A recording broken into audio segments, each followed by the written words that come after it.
Break के बाद आप देख रहे हैं डीडी न्यूज पर। इस वक्त जैसा ब्रेक पर जाने से पहले हमने बताया था कि अब बात करेंगे पश्चिम बंगाल की, जहां एसआईआर पर जबरदस्त उथल पुथल है और ममता बनर्जी आज चुनाव आयुक्त से मुलाकात कर सकती हैं दिल्ली में।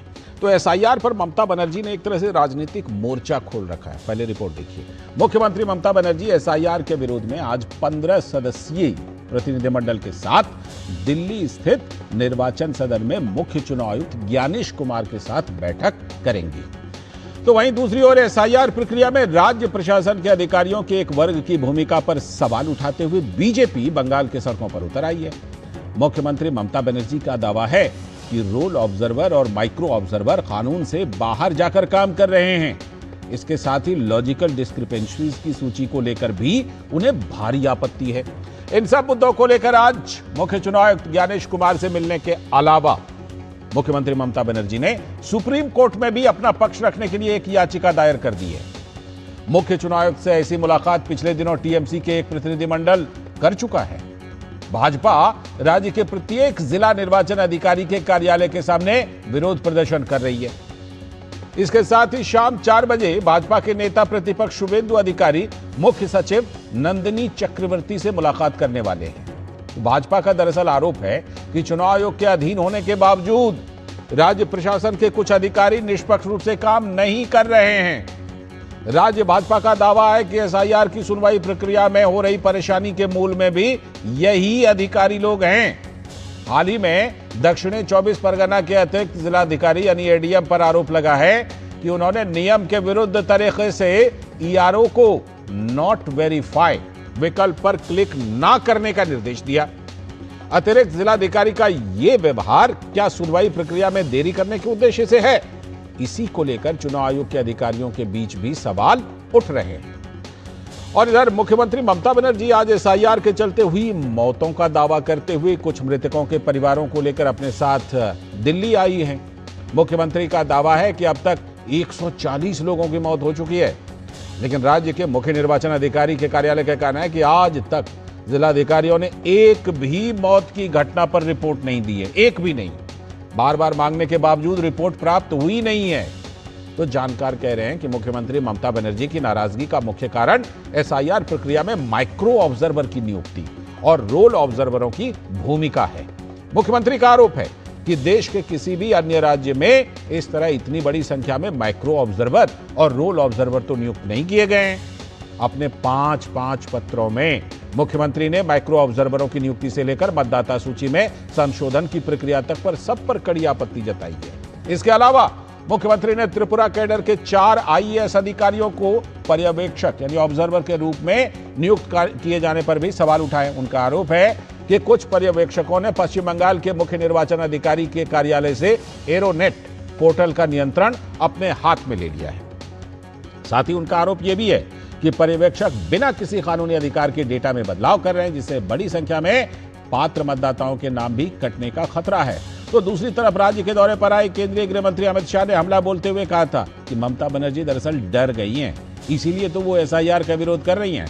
जहां मुख्यमंत्री माइक्रो ऑब्जर्वर और रोल ऑब्जर्वरों की भूमिका पर कड़ी नाराजगी जता रही हैं, वहीं केंद्रीय गृह मंत्री ने उन पर पारदर्शी मतदाता सूची तैयार करने में आयोग के अधिकारियों के साथ सहयोग न करने का आरोप लगाया है। अमित शाह ने कहा कि मुख्यमंत्री घुसपैठियों को बचाने के लिए ही एसआईआर का विरोध कर रही हैं। तो उधर तृणमूल कांग्रेस से निलंबित विधायक हुमायूं कबीर ने बेलडांगा में दिए गए हेट स्पीच की जिम्मेदारी मुख्यमंत्री ममता बनर्जी पर डाल दी है। नई पार्टी बनाने के बाद शनिवार को हुमायूं ने मुर्शिदाबाद के रेजी नगर में एक जनसभा की और हुमायूं ने 2 साल पहले लोकसभा चुनाव प्रचार के दौरान अपने द्वारा दिए गए नफरती बयानों का ठीकरा ममता बनर्जी के सिर पर फोड़ दिया। उनका दावा है कि 2024 में चुनाव प्रचार के दौरान ममता बनर्जी ने उनसे बरहामपुर लोकसभा सीट से उम्मीदवार यूसुफ पठान को किसी भी तरह से जिता देने के लिए कहा था। हुमायूं का कहना है कि इसी निर्देश का पालन करते हुए उन्होंने हिंदुओं के खिलाफ भड़काऊ बयान दिए थे। हुमायूं ने स्वीकार किया कि यह बयान दरअसल वो वाला बयान सांप्रदायिक था और इसके लिए उन्होंने भरी सभा में माफी भी मांगी। लेकिन चुनाव से पहले पश्चिम बंगाल में ममता बनर्जी बंगाली अस्मिता के नाम पर एसआईआर का विरोध कर इसको चुनावी मुद्दा बनाने में कोई कसर नहीं छोड़ रही है। और किस तरह से ये बंगाली कार्ड खेल रही है ममता बनर्जी। उन्होंने पश्चिम बंगाल की मुख्यमंत्री ममता बनर्जी ने कहा कि दिल्ली हमेशा बंगाल को डिफेम करने की कोशिश करती है। meet the people. Because Delhi people doesn't know what they're doing in Bengal. Always they used to defend the Bengal. But they do not know what torture they're doing on. And that's why just now I've got the information and I didn't change even my clothes. I'm just going as a house staying. And Abhishek was also used to do something work. I said, let go with us. तो वहीं भाजपा के नेता दिलीप घोष ने कहा कि पश्चिम बंगाल में कानून व्यवस्था तो पूरी तरह से ध्वस्त हो गया। पूरा बंगाल में अभी गुंडा बदमाश माफियाओं का राज है। पुलिस भी उसके साथ मिली हुई है और सरकार का कोई कमांड नहीं है, कोई कंट्रोल नहीं है, कानून व्यवस्था दिखता नहीं है। इसलिए आपस में मारामारी करते हैं हिस्सा को लेकर के और जनता को तकलीफ पहुंचती है, घर बार टूटता है, सामान्य आम आदमी मारे जाते हैं। तो ममता बनर्जी का हाथ का बाहर है सब। सरकार जब तक रहेगा इससे बचाव संभव नहीं। अपनी रिपोर्ट में हमने टीएमसी के पूर्व नेता हुमायूं कबीर के बयान का भी जिक्र किया था। देखिए जरा उस बयान में उन्होंने कहा क्या है। आमी राज्य मुख्यमंत्री कथा रखते गए সেদিন এই হিন্দু ভাইদের মনে যে আঘাত পেয়েছিল আমি তার জন্য আজকে প্রকাশ্য এই লক্ষ লক্ষ মানুষের সামনে করজোড়ে ক্ষমা চেয়ে নিচ্ছি। ভবিষ্যতে এরকম মিথ্যাবাদী মুখ্যমন্ত্রীর কথায় হুমায়ুন কবির আর কোনোদিন কোন সাম্প্রদায়িক কোন উস্কানিমূলক কথা বা কাউকে জিতানোর জন্য কাউকে আঘাত করার কথা হুমায়ুন কবির बोलबे ना। और ये सब कुछ जो चल रहा है इस पर बीजेपी के नेता और केंद्रीय मंत्री सुकांतो मजूमदार ने कहा कि मुगलों को तैयार तो होने दीजिए, इसके बाद तो शिवाजी लड़ाई करेंगे ही। तो अलायंस कर ले, कौन किसका हाथ पकड़ेगा? हुमायूं बाबर का हाथ पकड़ रहा है, बाबर का हाथ और दूसरा कौन पकड़ेगा? सलीम पकड़ेगा कि नहीं पकड़ेगा? पहले उन लोगों को तय करने दीजिए, बाद में हम देखेंगे। मुगलों को पहले तैयार हो जाने दीजिए, उसके बाद शिवाजी लड़ाई करेंगे। सौरभ दत्ता हमारे संवाददाता जुड़ चुके हैं कोलकाता से इस खबर पर और ज्यादा चर्चा करने के लिए। सौरभ, पहले जरा हुमायूं कबीर के बयान पर आते हैं।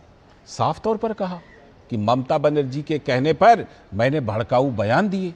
साफ तौर पर उन्होंने माफी मांगी कि हाँ ये सांप्रदायिक बयान था और मैं इसके लिए माफी मांगता हूं, लेकिन ममता बनर्जी के कहने पर दिया था। इस पर टीएमसी की तरफ से कोई प्रतिक्रिया अभी तक? देखिए, उनका कहना है, टीएमसी का ये कहना है कि हुमायूं कबीर असल में बीजेपी के हाथ सख्त कर रहे हैं, इसलिए ऐसा बयानबाजी कर रहे हैं। उल्टी तरफ से बीजेपी का ये कहना है कि हुमायूं कबीर क्या कह रहा है क्या नहीं कह रहा है इसके बीजेपी के साथ कोई लेना देना नहीं है।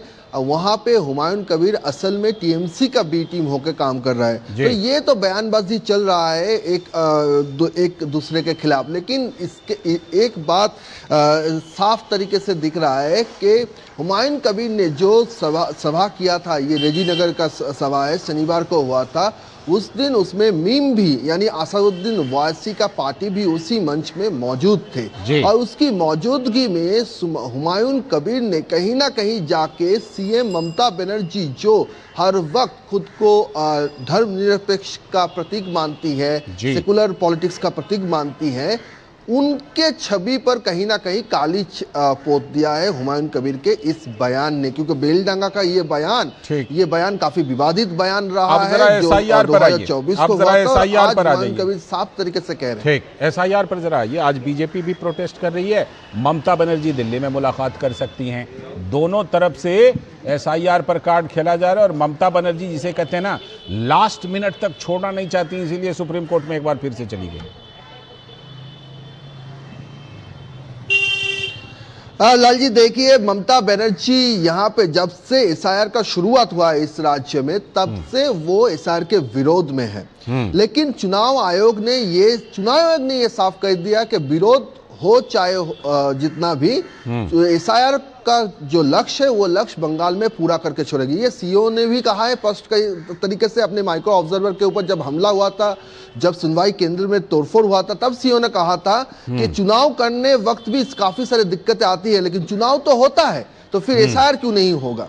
लेकिन इस मामले को लेकर अभी वो दिल्ली पहुंची है, साथ में कुछ मृतक लोगों के साथ जो परिवार है उनको साथ में लेके गई है। सुप्रीम कोर्ट में वो खुद सवाल कर रही है, ऐसा उन्होंने परमिशन मांगा है सुप्रीम कोर्ट से, वो सवाल करना चाहती है। ये बीजेपी का कहना है, यही ममता बनर्जी का पॉलिटिक्स है। जब उसका दामन छूट जाता है, उनका दामन से एक के हाथ से एक के बाद एक इशू छूटने लगता है, तब जाके वो ऐसा रवैया अपनाती है कि कहीं ना कहीं जाके ये छवि तैयार करना चाहती है कि वो कितना एक ही तरफ वो सीएम है और दूसरी तरफ विरोधी का रोल भी वही प्ले कर रही है, डुअल रोल में है। जल्दी से और दूसरी बात ये है कि जो मृतक लोग को वो वहां पर लोग बीजेपी के प्रोटेस्ट के बारे में क्या मुद्दा? बीजेपी का प्रोटेस्ट आज जो यहाँ पे नॉर्थ कलकत्ता के 23 जिले में जो प्रोटेस्ट हो रहा है, बीजेपी का प्रोटेस्ट का कारण यही है कि बीजेपी का कहना है कि एक तरफ तो ममता बनर्जी दिल्ली जा रही है, लेकिन उनकी प्रशासन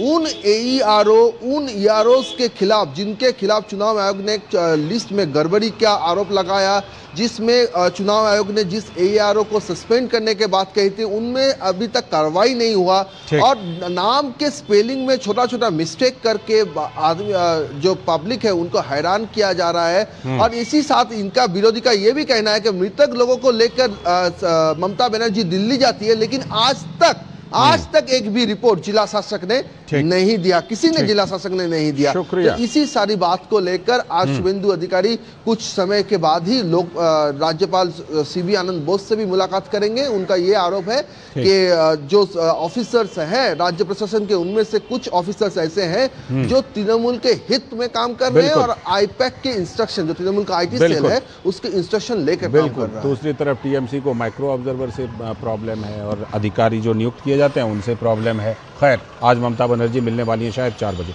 शुक्रिया, बहुत बहुत शुक्रिया फिलहाल सौरभ जुड़ने के लिए आपका इस खबर पर। और अभी वक्त है ब्रेक का। ब्रेक के बाद जब लौटेंगे